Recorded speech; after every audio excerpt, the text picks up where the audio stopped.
সবুজ পাহাড় আর নীল নদীর মাঝে ছোট্ট একটি শান্ত গ্রাম ছিল। সেই গ্রামের নাম সূর্যপুর। এই গ্রামে থাকত 10 বছরের একটি হাসি খুশি ছেলে, মহসিন। বাবা মহসিন, তুমি না থাকলে আমি পারতাম না। আমরা একে অপরকে সাহায্য করব, এটাই তো আসল শক্তি। তুমি কখনো মিথ্যা বলো না কেন? কারণ সত্যই সবচেয়ে বড় শক্তি।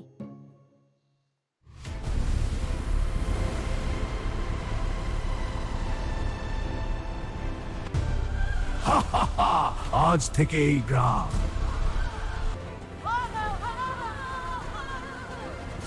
না, আমি চুপ করে থাকতে পারি না। এবার সময় হয়েছে মাইটি হিরো। আমি আসছি।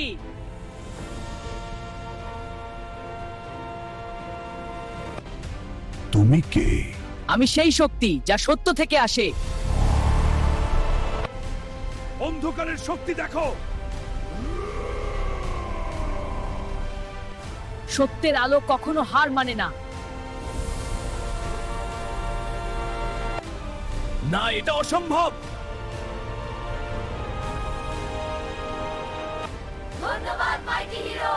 সবাই সাহসী হলে গ্রাম নিরাপদ থাকে।